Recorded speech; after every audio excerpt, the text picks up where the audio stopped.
All right, welcome back. We are on journal page 57. More frames and arrows. Find the pattern, fill in the missing numbers, and rule if needed. So, again, these are the frames, and you can see that the frames they can be squares, they can be circles, really, they could be triangles. We have a 1, 2, 3, 4, 5, 6-sided figure. So, these frames are hexagons.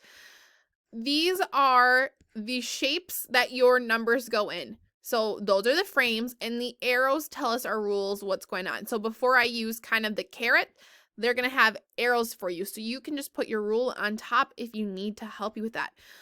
So here's what you could do.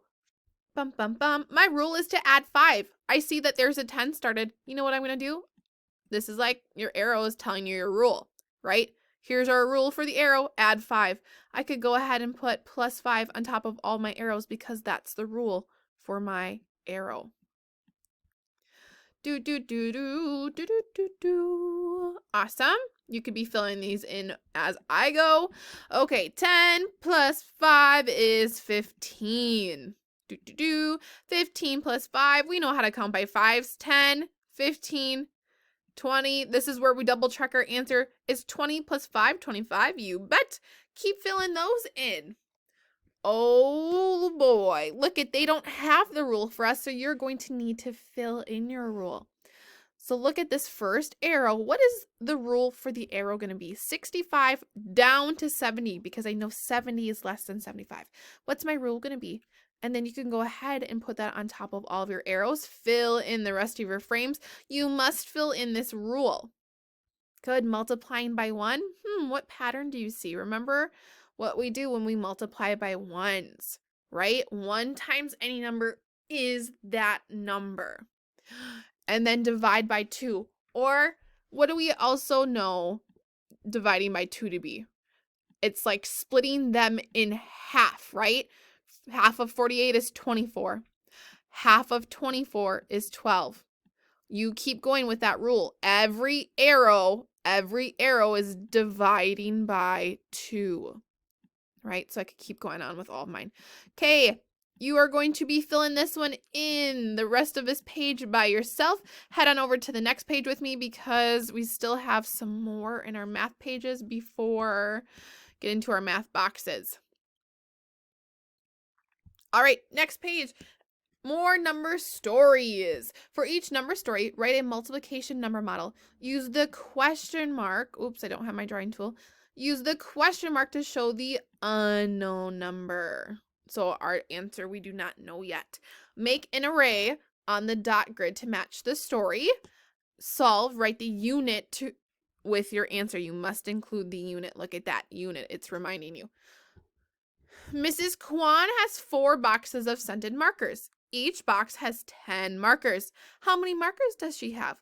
Well, what's my number model going to be? First we need to figure out what we know. We know there's 4 boxes. Remember, when there's boxes or baskets or, I don't know, when they say tables, remember, that's talking about groups. So we know we have 4 groups, 4 boxes. In each group or in each box, there's 10 markers. Do we know the total? We don't. So let's write our number model. We know that if we have 4 times 10, and you might already know the answer, but it says it wants a question mark. So we must put a question mark because we don't know the answer yet. 4 times 10 equals, we don't know. Let's find out.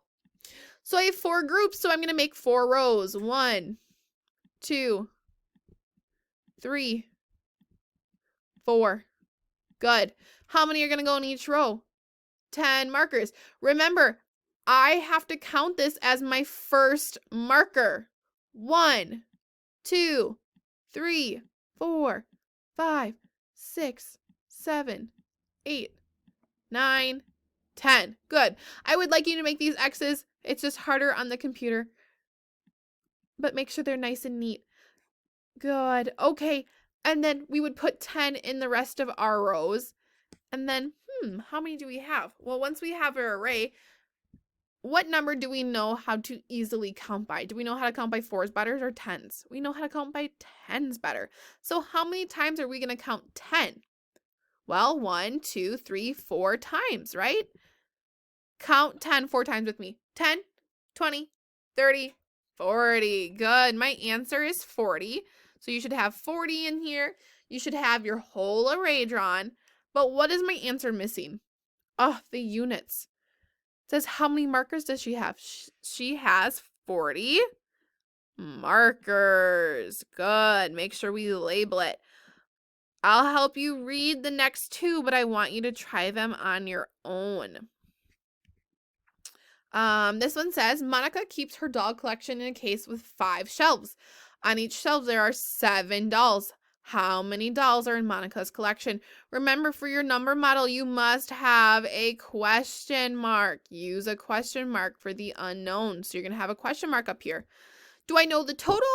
Do I know the groups? Or do I know how many's in each group? Think about what you know. Draw an array. Write your answer with the unit.